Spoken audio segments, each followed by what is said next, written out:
Yeah, Timmy, how are you? Very well, very well. Tomorrow morning, Chuck. I'm being called out the door. What's up? Cook a little rice with it or something, will you? Something, either rice or noodles. Okay, Timmy. I'll talk to you later. Why do you have to know about my rice and noodles? Huh? I didn't know what you could say. Rice and noodles. What if you walked in here and I was talking business. Personal matter. You look cute today in your red shirt, huh? All right, now what have I got to do? It's 8 o'clock. Why are we starting this? They're trying to finish it. Well, let's get them finished. Let's get them out of here. Huh? Finished the assignment. Beautiful. Excellent work. Great work. What are you going to do? He's down here. He has a fresh and sparkling breath. You see?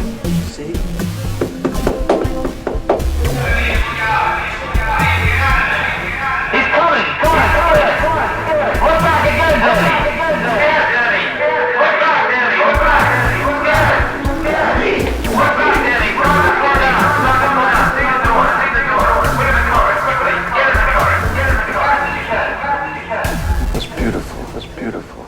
Just like my son. You see tears of joy. Because I thank the Lord, I was able to work such beautiful people. This is the way that I saw Forrest Carlyle's Marxist lines. I've copied it ever since. And simply by reading. It turns me into a freaking monster.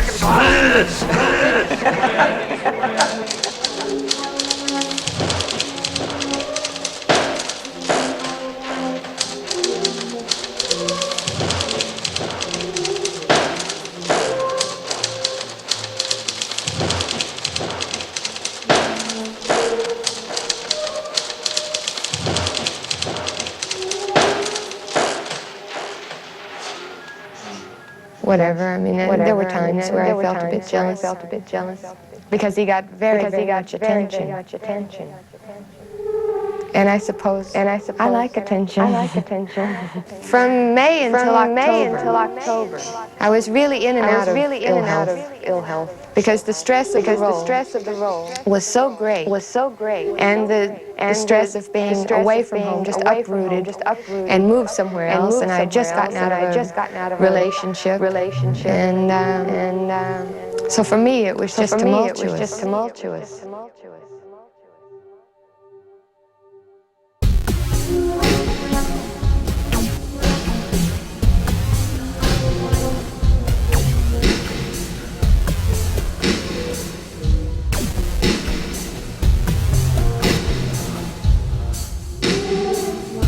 Charles became progressively more and more depressed by what was happening to everyone. Decided finally to offer. There was no problem putting an end to yourself.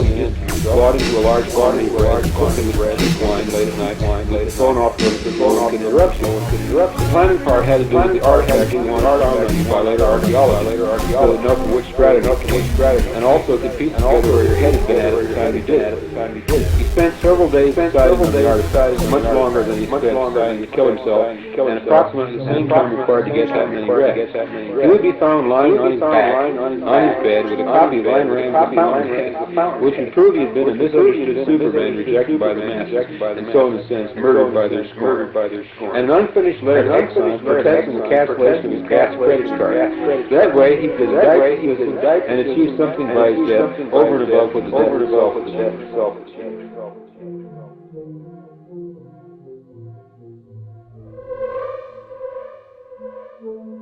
This attitude of mine shows up in my recent novel, Scanner Dark, where a narcotics agent winds up reporting on himself, turning over information on himself, to his higher up. The paranoia of the next period was so great by the government and also by the counter people. Anybody like me who grew up and was part of counterculture became moral man during the Nixon administration.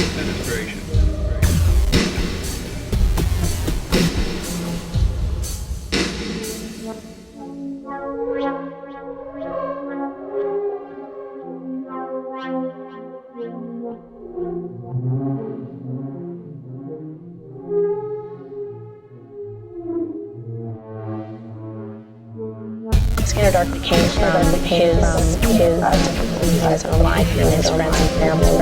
Paranoia that they feel is similar to the paranoia other people are starting to feel, and speak out. It seems even more important and relevant today than when we started. The current headlines, administration and surveillance is sort of being carried out now. It is impossible how much of our fears were justified. I mean, there were illegal entries. My house was broken into, my files were blown up, and my papers were stolen. We never found out who did it. My attorney said it was the government. There was no doubt there was the government. But what they were looking for, I don't know. What they thought I was doing, I don't know. I don't even know if it was the government. But there were many illegal entries, and an experience like that tends to make you very paranoid. That you are suspected of some crime. I think he was able to get his ideas across through the genre of science fiction. But I think it took him a long time to come to terms with being in a genre that wasn't necessarily the most respected. The position which writers such as myself hold in America are those positions are very lowly. Science fiction is considered to be something for adolescents, or just high school kids, and for disturbed people in general to read in America. I guess we're officially in the genre of science fiction, but it didn't feel that way to me. Real world. So we are limited in our writing, which have no sex, no violence, and no deep ideas. Just something of adventure nature, what we call space opera, which is just western, set in the future. It doesn't really fit within the genre of the sort of Hollywood sci-fi spectacular. I felt like I had Dorothy Dick, his family, and then however many million fans out there kind of feel a special relation, not even this particular work. You feel like you have this on you. I felt great about it. You know, it's a little daunting, but I also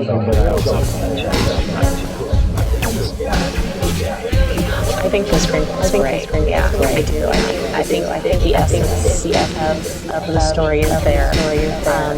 A lot of the dialogue is there, which is great. There's a lot of humor in the book. There's sadness and some pain. There's also a lot of humor, and he's kept a lot of that great dialogue between the characters.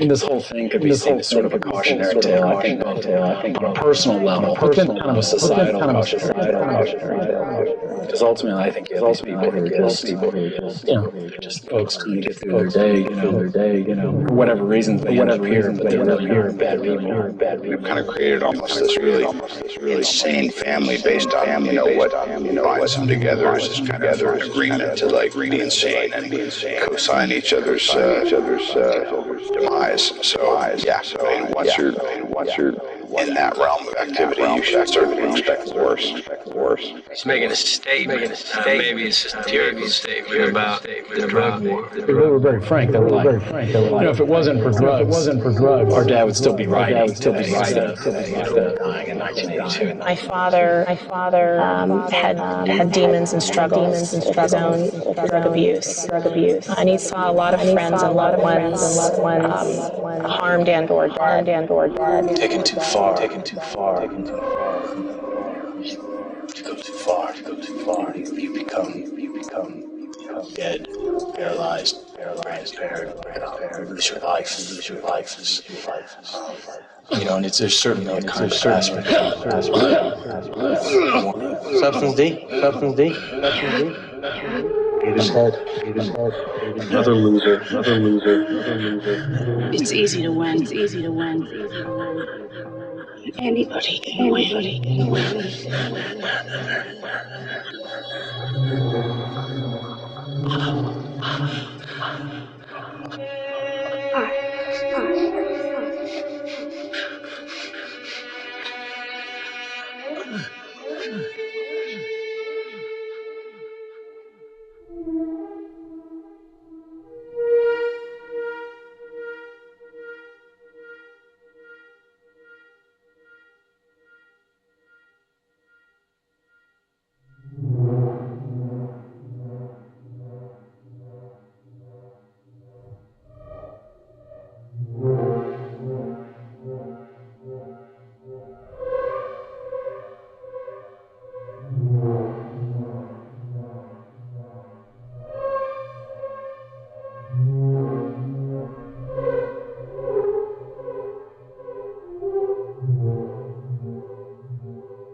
But know that in resistance, there is a balm that leads to wisdom, and if not joy, a strange, transcendent happiness. Know that as long as we resist, we keep hope alive. My faith has been tempered and held, Vasily Grossman, life and faith. My faith has emerged from the flames of a crematorium, from the concrete of the gas. I have seen that it is not man who is impotent in the struggle against evil, but the power of evil that is impotent in the struggle against good. Powerlessness of kindness, of senseless kindness, is the secret of its immortality. It can never be conquered. The more stupid, the more senseless, the more helpless it may seem, the faster it is. Evil is impotent before it. The prophets, religious leaders, reformers, social and political leaders are impotent before it. This dumb, blind is mankind. Human history is not the battle of good struggling to overcome evil. It is the battle fought by great evil, struggling, crushed, small part of human kindness. But if what is human in human beings has not been destroyed even now, then evil will never conquer.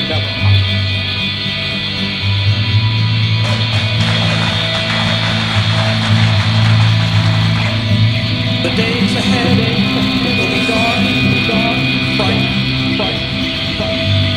but we must fight for the sake. We must fight for life. We must fight for the forces of death.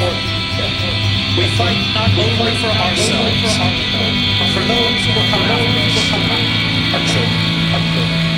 Revolt is a political necessity. It is a moral imperative. We must not be implicit. We must live in truth. The moment we defy power in any form, we are victorious. The moment we stand with the oppressed and accept being treated like the oppressed, we are victorious. The moment we hold up a flickering light in the darkness for others to see, we are victorious. The moment we thwart the building of a pipeline or a fracking site, we are victorious. The moment we keep a mother faced with deportation with her children, we are victorious. The moment we mass in the streets to defy police violence, we are victorious. We must turn the tide of fear. We must, by taking the streets, make the ruling elites frightened of us.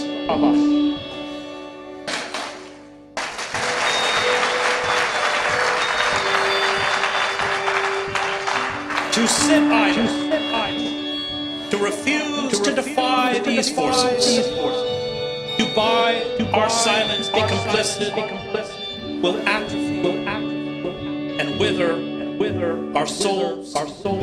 It will leave us husks of human beings. This is not only a fight for life, it is a fight that gives life. It is the supreme expression of faith. It is the belief that no matter how great is the power of evil, the power of love is greater. I do not, in the end, fight fascists because I will win. I fight fascists because they are fascists. Thank you.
You now have 15 minutes.